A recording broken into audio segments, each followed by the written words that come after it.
If you've enjoyed learning about Mike Bloomberg from his digital ads that feature dogs and ice cream, wait until you hear some of his classics, like this old video of him talking about stop and frisk. 95% of your murderers and murder victims fit one MO. You can just take the description, Xerox it, and pass it out to all the cops. They are male minorities, 15 to 25. That's true in New York, it's true in virtually every city. And that's where the real crime is. You've got to get the guns out of the hands of the people that get killed.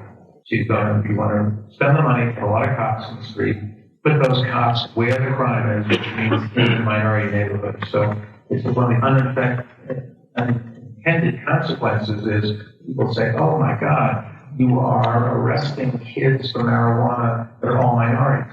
Yes, that's true. Why? Because we put all the cops in the minority neighborhoods. Yes, that's true. Why we do it? Because that's where all the crime is. And one of the ways you get the guns out of the kids' hands is to throw them up against the wall and frisk them. And then they say, oh, I don't want that. I don't want to get caught, so they don't bring the gun. They still have a gun, but they leave it at home. He's not as nice as in the ice cream ones, but that video was found by Benjamin Dixon. Great work in finding that. Yeah, thanks for bringing that story. It's a great story. So I don't know if he left out any racial stereotypes. I think he might have hit them all. So I mean, why do we go harass minorities all the time? Because they're the ones doing the crime. You know how they are. Why don't we bother white people? Because white people are innocent. Really?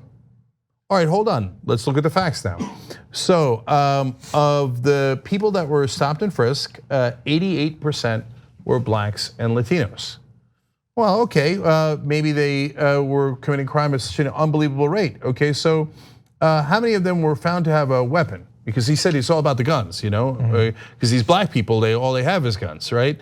And so even if we don't find it, they have one, it's at home, they all have it. You know how blacks are, right? This guy's running for the Democratic candidacy. Okay. He sounds more like a Republican. Yeah. Up until recently. Oh, right, that's because he was. Yes. Okay, so of the people who were stopped and frisked who were black, how many of them had guns? 1.1%. Okay, but wait, let's talk about whites, because poor whites, I don't know why we're ever stopping them.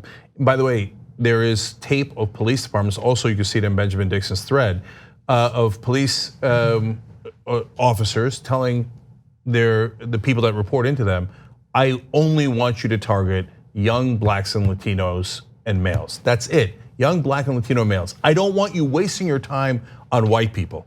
Okay, so what percentage of white people had a gun? 1.7%.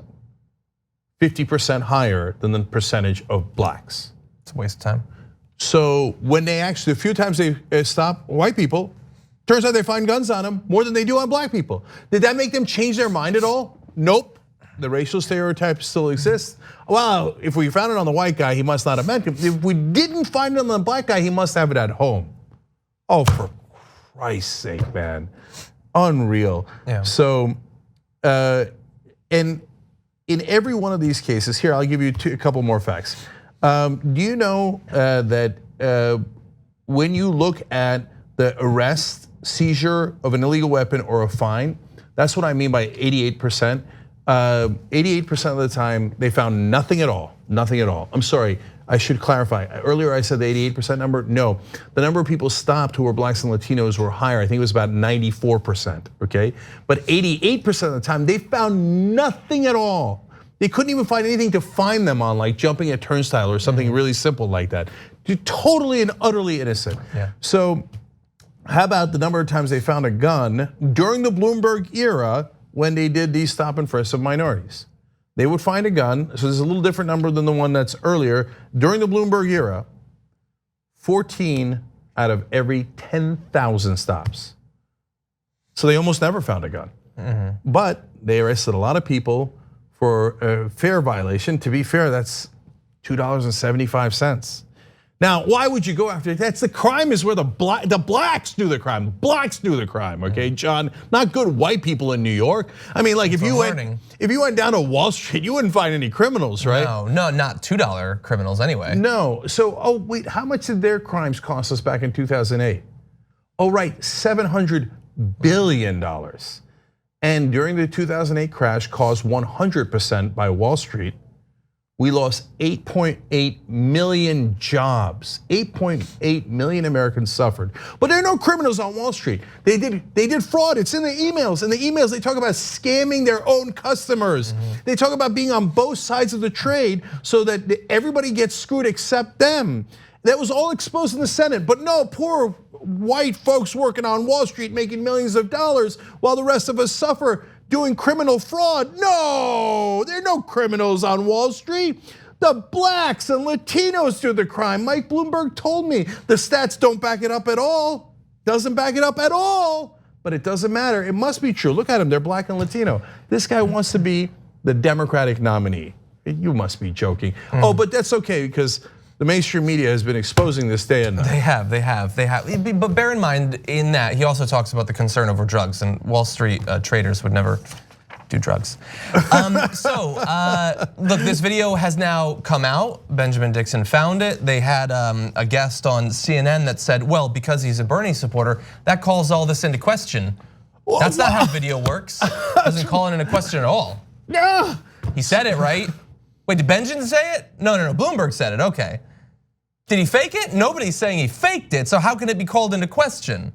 You can acknowledge it. Like when we see something that's obviously opposition research, we'll acknowledge it, but that doesn't stop it from being true, as convenient as that would be. Now, well, to be fair, so you say 2 + 2 = 4, but a lot of Bernie supporters agree with you. So I'm not sure it actually equals 4. Some people say 3 is better than 1. And by the way, I could do my own math, but I'm not going to. If a Bernie supporter says it must not be true. Clearly. So how about you verify the video? By the way, Bloomberg acknowledged the video, so he himself verified it. No, Bernie Sanders supporters. So don't believe your lying eyes or your lying ears. Our beloved Mike Bloomberg, who by the way made all of his money on Wall Street. He's gonna rescue us. He's gonna rescue all the millionaires on TV. Go get him, Mike.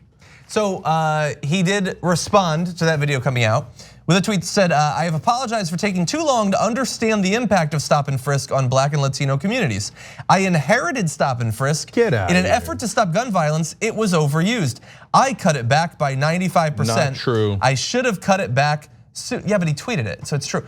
Okay, so did he inherit stop and frisk? I love how these rich guys have to use the terminology of inheriting. It was set up before him, but let's talk about like he pitches it as he came in, it was already there, and he worked hard to get those numbers down. Let's look at the actual numbers year by year. So let's bring up this chart, and you're gonna see, you're gonna wanna look at that stop and frisk number in red. So he comes in literally on the second data point on that red line. When initially it's at 98,000. So he comes in, it almost hits 200,000. And then year by year, as he is in charge and hypothetically could have done something about this, the numbers skyrocket to nearly 700,000 individuals in a single year. And then it does drop very quickly. When it was ruled unconstitutional for racial discrimination, something that he opposed and whined about in the media for literally years afterward, saying it was insane that they stopped it. How could they have done it? It was so awesome and successful, but he cut it by 95% and he just inherited it. And super important point, the Supreme Court or the courts in New York ruled it unconstitutional back in 2013. The audio you just heard from Mike Bloomberg was in 2015. Important note. So he already knew all the stats. He knew it didn't work. He knew it was unconstitutional. The only time he ever disavowed it was right before he started to run, and that's literal. Like almost a day before he started to run for the Democratic nomination, he's like, oh yeah, I guess there's blacks and Latinos in the Democratic Party. That sucks. Yeah, all right, I didn't mean to arrest all of you. Of course I did. I've been defending it ever since. And even after I knew it didn't work, and even after I knew it was unconstitutional. Yeah, I want to play one other video though, because Benjamin did a great job in finding that. But for a long time, all that people wanted was for him to acknowledge that some groups were being stopped too often. And we did find a video, thankfully, where he acknowledged that. Just keep saying, oh, it's a disproportionate percentage of a particular ethnic group.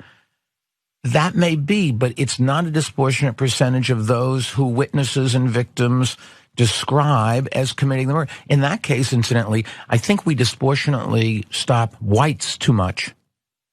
and minorities too little. So there is a group that is being overstopped. We just told you when they stopped whites, they had guns on them at about 50% more than blacks did. But he can't get it out of his mind. White people are innocent and black people are guilty. The part that really got me, and that's why I'm about to repeat it for the third time, is even if they're not guilty, the gun must be at home, because by definition, if you're black, you're guilty. I already told him, and what he said word for word in the first audio there that you heard, young black and Latino males of a certain age group. He said you could Xerox it and give it to all the police departments. He did. In the videos you see from the police talking about it internally, they say only arrest black and Latino kids in this age group. They did Xerox it, and they told everyone to harass minorities, even though they knew the overwhelming percentage of them were innocent, even though they knew that whites, when stopped, had committed more crimes, not less crimes. Look, you've seen some of these stats before, and they know them. They knew them before stop and frisk even began. Whites and blacks smoke marijuana at the same rate. Blacks are arrested at 3.73 times more, almost 4 times more than whites. Why? Because they send all the cops to the black and Latino areas, and they never send them to the white areas. And then they go, can you believe how much how blacks are criminals? No, it's disgusting. It's repulsive. And this is exactly what's wrong. This is systemic racism defined. And everyone on TV thinks this guy is their knight in shining armor. And that meanwhile they attack Bernie Sanders day and night. Just earlier today, Casey Hunt said, Bernie Sanders doesn't have support in the minority community, when he's the #1 candidate that minorities prefer. Lie after lie after lie to attack Bernie Sanders and every progressive, and then lies to help Mike Bloomberg, even though, my God, if Bernie Sanders had done this when he was mayor of Burlington, could you imagine?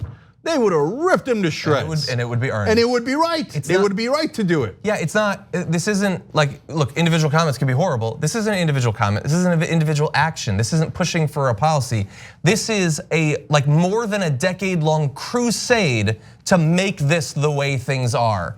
And he's gonna be the Democratic nominee, maybe. Like, do you remember in Arizona when they wanted to just stop anyone who was brown and get their papers because the presumption is that they've broken a law, and how the country rightfully lost their mind over that when the Republicans wanted to do that? Yeah, he wanted to do that in New York. He did it, literally, for years. Like Nina Turner today called for him to drop out of the race. She's 100% right. Like you can't be disqualified for everything, but if anything would disqualify you in a Democratic primary, how could you possibly be running with this as your past that you begrudgingly apologized for like 63 days ago after inflicting it on people for years and years and years? They'll smear Bernie on something he might or might not have said, depending on the context, back in the 1970s. But this is not what Bloomberg said. You see it on the audio and the videos. It's about what he did. He did stop and frisk. He stopped hundreds of thousands of blacks and Latinos and harassed them and racially targeted them. That action is 1,000,000 times more important, yet the media does not treat it that way at all, because they're the most biased people in America. Look, he's gonna possibly be on the debate stage in a couple of weeks. Rightfully, Pete Buttigieg got some hard questions for his time in South Bend, his time there. If they don't destroy, and when I say they, I mean the moderators and all the candidates, if they don't destroy Mike Bloomberg, then I mean, the fix is in from the moderators at the very least. That they must at that point see that he's the only one at that point that can come in and stop Bernie Sanders. And we're gonna line up behind a guy that if Donald Trump said 1/10 this, and he has, and we're gonna get to that, they would nuke him from orbit. But he's gonna be the Democratic nominee, hypothetically. Or at least they want him to. He's not gonna be. I'm not saying he's gonna be, but they want him to be. They want him to be so bad it hurts. Every single day, 10 times a day, there's another guest or host on MSNBC saying, how can we stop Bernie and make sure Mike wins? I think Mike can win. He's such a great billionaire. He's so good to the rest of us millionaires.